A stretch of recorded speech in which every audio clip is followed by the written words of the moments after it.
வணக்கம். நான் உங்கள் கார்த்திக்.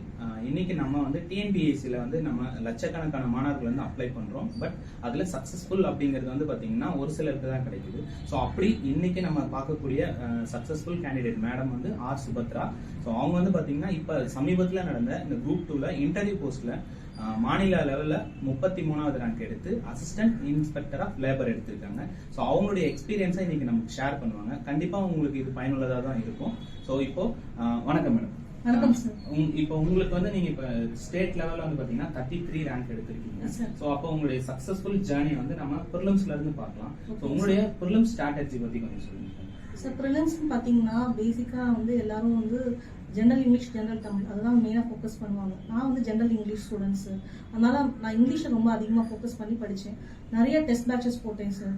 ஒரு டெஸ்ட் போட்டதோட நிப்பாட்டல, இங்கிலீஷ்க்கு மட்டுமே 2-3 டெஸ்ட் பேட்சஸ் போட்டுக்கிட்டேன். ஏன்னா நாங்கள் படிக்க வரும்போது சிலபஸ் மாற்றினாங்க. 1 மந்த் முன்னாடி தான் இங்கிலீஷ் சிலபஸ் மாற்றினாங்க. அதனால எஃபெக்டிவாக அதுக்காக நான் வந்து அதிகமான டெஸ்ட் பேட்சஸ் போட்டு மேக்ஸிமம் அளவு 96 ஸ்கோர் வைக்கிற மாதிரி பார்த்தேன் சார். என்னோட ஸ்கோர் இங்கிலீஷில் 96 வச்சுருந்தேன். ஸோ அது வந்து என்னுடைய ஸ்கோரை வந்து ஓவரால் ஸ்கோரை இன்க்ரீஸ் பண்ணுறதுக்கு ஹெல்ப் பண்ணுச்சு சார். இது ஜெனரல் இங்கிலீஷ் சார். இதுலயே நல்ல ஸ்கோர் நம்ம வச்சுட்டோம்னா அடுத்து நம்ம ஜிஎஸ்ன்னு பார்க்கும்போது அதில் ஆப்டியூட் நல்லா போட்டுருணும் சார். அதுலேயும் நான் 22 வச்சிருந்தேன். மேக்ஸிமம் ஸ்கோர் 25க்கு 22 வச்சிருந்தேன். ஸோ இது வந்து என்னுடைய கான்ஃபிடன்ஸை அதிகமாக ரைஸ் பண்ணுச்சு, மெயின்ஸ்க்கு போயிடலாம் அப்படின்னு. ஸோ அது இல்லாமல் நம்ம மற்ற பேப்பர் பார்த்தீங்கன்னா 5 சப்ஜெக்ட்ஸ் நான் சொல்லுவேன். எந்தெந்த சப்ஜெக்ட்ஸ் படிக்கலாம் அப்படின்னு பார்த்தீங்கன்னா unit 8, unit 9, polity, economy.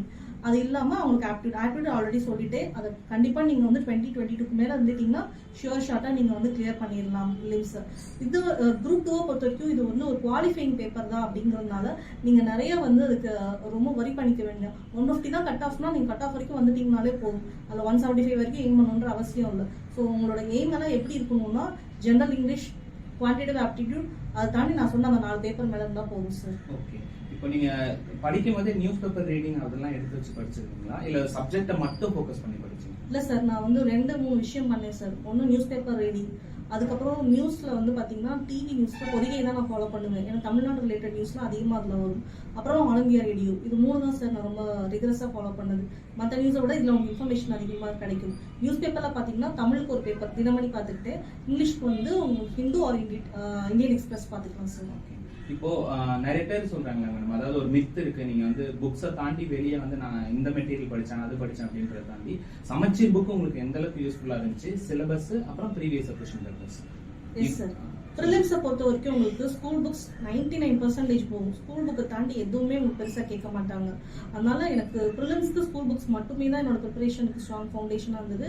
And அதில் எல்லாமே நான் படித்தேன். ரைட் ஃப்ரம் 6th இருந்து 12th வரைக்கும் எந்த ஒரு சில பேர் சொல்லுவாங்க எக்கனாமிக்ஸ்லாம் படிக்க வேணாம், அப்படிலாம் இல்லை, எல்லாத்தையுமே படிக்கணும். ஆனால் எதையுமே ஸ்கிப் பண்ணாமல் சிலபஸில் கவர் ஆகிற எல்லா சாப்டர்ஸுமே படிச்சுட்டாலே போதும் சார். ஓகே மேடம், பிரிலிம்ஸ் பத்தி சொல்லியிருந்தீங்க. இப்ப மெயின்ஸ்க்கும் இப்ப நீங்க மெயின்ஸ் எப்போ ஸ்டார்ட் பண்ணீங்க? அதாவது பிரிலிம்ஸ் எழுதின முடிச்சது சில பேர் என்ன பண்ணுவாங்கன்னா ரிசல்ட்டுக்காக வெயிட் பண்ணிருப்பாங்க. ரிசல்ட் வந்த அப்புறம் நம்ம படிச்சுக்கலாம், மெயின்ஸ் தானே அப்படின்னு இருப்பாங்க. இல்ல ஒரு சிலர் வந்து பிரிலிம்ஸ் எழுதி முடிச்ச உடனே எழுதுறாங்க. சோ உங்களுடைய மெயின்ஸ் ப்ரிப்பரேஷன் எப்போ ஸ்டார்ட் பண்ணீங்க, எதெல்லாம் கவர் பண்ணீங்க, அது கவர் பண்ணது மூலமா நீங்க என்ன கத்துக்கிட்டீங்க, அதனுடைய எஃபெக்ட் எப்படி இருந்துச்சு? சரிங்க சார். ஆக்சுவலா என்னுடைய ப்ரிப்பரேஷன் மெயின்ஸ், பிரிலிம்ஸ், இன்டர்வியூ இப்படி தான் போச்சு. எல்லாருக்கும் ப்ரிலிம்ஸ் மெயின்ஸ் தான் போகும். நான் ப்ரிலிம்ஸ் படிக்கிறதுக்கு முன்னாடியே மெயின்ஸ் படிச்சுட்டேன். I was ahead of my preparation. அது ஏன்னா ரிட்டன் ப்ராக்டிஸ் நிறைய வேணும் அப்படின்ற ஒரே ரீசனுக்காக நான் நிறையாவே அதுக்கு ப்ரிப்பேர் பண்ண ஆரம்பிச்சேன் சார். அதனால நான் வந்து 2020 கொரோனா டைம்ல எல்லாருக்கும் அது வந்து ஒரு பேன்ன்ற டைம்ல எனக்கு ஒரு பூனா இருந்தது. வீட்லயே இருந்தோம், வெளியில எங்கேயும் போக முடியல. ஸோ ஃபுல்லாக ரிட்டன் ப்ராக்டிஸ் அதுக்காக டிவோட் பண்ணிட்டேன். நாங்கள் ஒரு செட் ஆஃப் 4 ஃப்ரெண்ட்ஸ் வந்து அசோசியேட் ஆகி அவங்கெல்லாம் குரூப் 1 கேண்டிடேட்ஸாக இருந்தாங்க. ஸோ நாங்கள் கொஷின்ஸ் எல்லாம் நாங்களே செலக்ட் பண்ணி எடுத்து நாங்களே சால்வ் பண்ண ஆரம்பிச்சோம். அதுக்கப்புறம் எங்களுக்கு ஒரு மென்டார் கிடைச்சாங்க. அந்த மென்டார் மூலமாக நாங்கள் என்ன பண்ணணும், எங்களுடைய ப்ரிப்பரேஷன் இன்னும் கொஞ்சம் எக்ஸ்பேண்ட் பண்ணி சப்ஜெக்ட் வைஸாக நம்ம ப்ரிப்பேர் பண்ண ஆரம்பிச்சோம். ஸோ அஹெடாக நோட்ஸ் ப்ரிப்பரேஷனாக நான் வந்து ப்ரிலிம்ஸ் எழுதுறதுக்கு முன்னாடி ப்ரிப்பேர் பண்ணி வச்சுட்டேன். அதுக்கப்புறமா தான் நான் வந்து ப்ரிலிம்ஸ்க்கே படிக்கவே ஆரம்பிச்சேன். ஸோ இந்த ப்ராசஸ்லாம் இனிமேல் முடிஞ்சு ப்ரிலிம்ஸ்லாம் நான் கான்ஃபிடென்ட்டாக கட் ஆஃப் தாண்டி என்னோட மார்க்ஸ் இருந்தது. ஸோ ஷுவர் ஷார்ட்டாக நம்ம கண்டிப்பாக மெயின்ஸ்க்கு போயிடுவோம்னு எனக்கு தெரிஞ்ச உடனே இம்மீடியட்டாக அடுத்த நாளே நான் வந்து என்னோட மெயின்ஸ் ரெகுலர் டெஸ்ட் பேட்சஸில் ஜாயின் பண்ணிட்டேன். அதில் எனக்கு ஒரு பெரிய அட்வான்டேஜ் என்னன்னா நான் ஆல்ரெடி ரிட்டன் ப்ராக்டிஸ் நல்லா பண்ணிட்டேன். என்னால் 3 ஹவர்ஸ் ஃபுல்லாகவே எழுத முடியுன்ற கான்ஃபிடன்ஸ் அதிகமாகவே இருந்தது. ஸோ 3 ஹவர்ஸ் நான் எழுதிட்டேன். என்னுடைய இம்ப்ரூவைசேஷன் எங்கே நான் ஃபோக்கஸ் பண்ண வேண்டி இருந்ததுன்னா ப்ரெசன்டேஷன். டிஎன்பிசிக்குன்னு சில ரெக்குவயர்மெண்ட்ஸ் இருக்கு, அதை எப்படி கொடுக்கணும் அப்படின்றதெல்லாம் அந்த ஒரு 2 to 3 monthஸ்ல கத்துக்கிற மாதிரி இருந்தது. ஸோ ஆல்மோஸ்ட் என்னோட ரிசல்ட் வந்து ஒரு நவம்பர் 8 வந்ததுன்னு நினைக்கிறேன். ஆனால் நான் அதுக்கு முன்னாடி ஒரு அக்டோபர்லேயே ஃபுல் பேப்பரையும் கம்ப்ளீட் பண்ணிட்டேன். ஆனால் அதுக்கப்புறமே வந்து எங்களுக்கு ப்ரிப்பரேஷனுக்கு டைம் நிறைய இருந்தது. அதாவது ஆன்சர் என்ஹான்ஸ்மெண்ட்னு சொல்லுவாங்க, எக்ஸ்ட்ராவாக வந்து கோர்ஸ் கொடுக்குறது, அந்த மாதிரி வேலைகள்லாம் பண்ணிட்டு இருந்தேன். This was my main strategy sir. Okay, இப்போ நீங்க மெயின்ஸ் எழுதுறதுக்கு எதெல்லாம் ப்ரிஃபர், கவர்மெண்ட் சோர்சஸ்ல எதெல்லாம் ப்ரிஃபர் பண்ணுவீங்க சார்? இந்த கவர்மெண்ட் சோர்ஸ்னு பார்த்தீங்கன்னா ஸ்கூல் டெக்ஸ்ட் புக்ஸ் வந்து ஃபண்டமெண்டலாக பார்த்தேன்.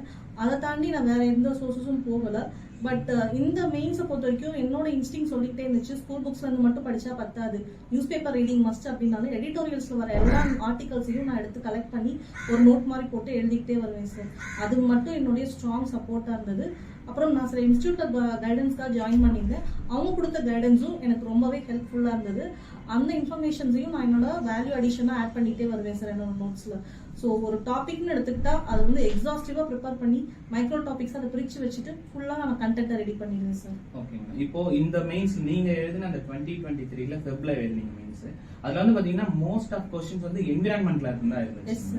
சோ அப்போ நீங்க அதுக்கு முன்னாடி ப்ரிப்பேர் ஆயிருந்தீங்களா, இல்ல அதை பார்க்கும்போது? ஏன்னா அதுக்கு முன்னாடி எல்லாம் வந்து நிறைய கன்வென்ஷன் இருக்கும், முக்கியமா பாலிட்டி அதிகமா கேட்பாங்க, இல்லனா வந்து எக்கனாமிக்ஸ்ல அதிகமா இருக்கும். ஆனா இந்த வாட்டி என்விரான்மென்ட் வந்து ரிலேட்டட் டு கரண்ட் அஃபேர்ஸ் கேட்டாங்க. அப்ப நீங்க ப்ரிப்பேர் பண்ணதுக்கும் அங்க போகும்போது எழுதும்போது எப்படி இருந்துச்சு சார்? எனக்கு பெருசா அதை பார்த்து ஷாக்லாம் இல்லை. ஒரே ஒரு விஷயம் எனக்கு தோணுச்சு, ஏன்னா அந்த வருஷம் வந்து G20 கிளைமேட் சேஞ்ச் ரிலேட்டடா நம்ம இந்தியாவில தான் வந்து தலைமை எடுத்திருந்தாங்க. ஸோ கொஸ்டின் ஏன் அது ரிலேட்டடா வரக்கூடாதுன்றது நானே ஒரு 50 கொஸ்டின்ஸ் ப்ரெடிக்ட் பண்ணி வச்சிருந்தேன், இதெல்லாம் வரும்னு. அதை பார்த்தோன்னே ஹாப்பியா தான் இருந்துச்சு, தவிர எனக்கு டவுட் வரல. அதனால அதை கேட்டோன்னே ஆன்சர் பண்ணிட்டு, பிளஸ் நியூஸ் பேப்பர்லயும் அது ரிலேட்டடா கொஸ்டின்ஸ் வந்துகிட்டே இருந்தது, டிஸ்கஷன்ஸ் எடிட்டோரியல் எல்லாம் போயிட்டே இருந்ததுனால எழுதுறது ரொம்ப டஃபா தெரியலங்க சார். அபவ் ஆல் என்னுடைய பிஜிஏ வந்து என்விரான்மெண்ட்டுங்கிற போது இன்னும் அது சப்போர்ட்டிவா இருந்தது சார் ஆன்சர் ரைட்டிங்க்கு. Okay, thank you sir. Thank you. So madam, இப்போ நம்ம ப்ரிலிம்ஸும் பார்த்துட்டோம், மெயின்ஸையும் நீங்கள் உங்களுடைய ஆஸ்பெக்ட்ல இருந்து சொல்லியிருக்கீங்க. இப்போ இன்டர்வியூ, ஏன்னா இன்டர்வியூல நீங்கள் போன பேனலில் தான் வந்து ஒரு நல்ல ஸ்கோர்லாம் வாங்கியிருந்தீங்க. ஸோ அதை நீங்கள் இன்டர்வியூக்கு எப்படிலாம் ப்ரிப்பேர் பண்ணீங்க? உங்களுக்கு நீங்கள் ப்ரிப்பேர் பண்ண மெத்தட்ல இன்டர்வியூ இருந்துச்சா, இல்லை அங்கே ஏதாவது சேஞ்சஸ் இருந்ததா? உங்களால் எப்படி மார்க் ஸ்கோர் பண்ண முடியுது? ஓகேங்க சார். இன்டர்வியூ பார்த்தீங்கன்னா எனக்கு வந்து 13th of this February இருந்தது சார். என்னுடைய பேனல்ல 3 மெம்பர்ஸ் இருந்தாங்க. என்னோட இன்டர்வியூ ப்ரிப்பரேஷன் பார்த்தீங்கன்னா டிஸ்ட்ரிக்ட் ப்ரொஃபைல், ஜாப் ப்ரொஃபைல் எல்லாமே ப்ரிப்பேர் பண்ணிட்டு போயிருந்தேன். பட் அன்ஃபார்ச்சுனேட்லி அவங்க எதுவுமே என்னை பற்றி கேட்கல, என்னை பற்றி இன்ட்ரோ கூட பேச விடல. ரேபிட் ஃபயர் மாதிரி போச்சு. 9 minutes தான் என்னோட இன்டர்வியூ இருந்தது. அண்ட் மேக்ஸிமம் பார்த்தீங்கன்னா 30 to 32 கொஸ்டின்ஸ் கேட்டிருந்தாங்க.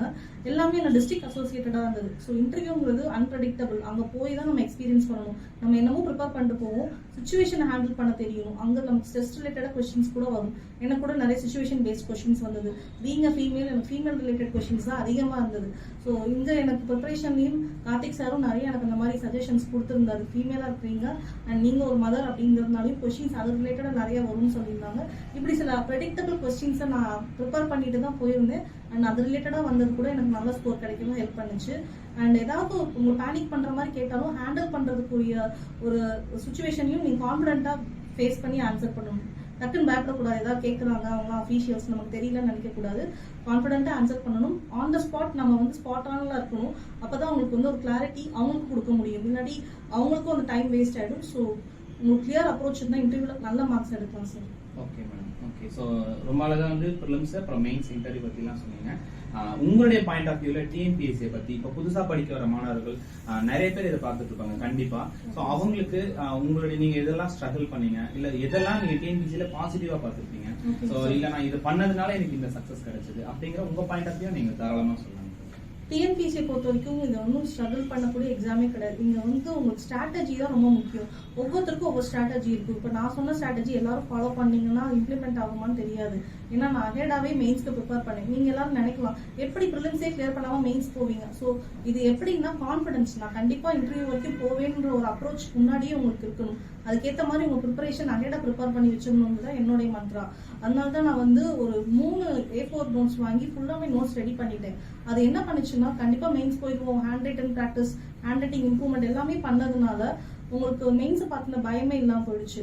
குரூப் 2 பொறுத்த வரைக்கும் மெயின்ஸ் தான் ரொம்ப முக்கியம். ப்ரிலிம்ஸ் வந்து உங்களுக்கு ஒரு பேசிக் ஸ்ட்ராட்டஜி தான், உங்களுக்கு கிளியர் பண்ணக்கூடிய ஒரு எக்ஸாம் தான்.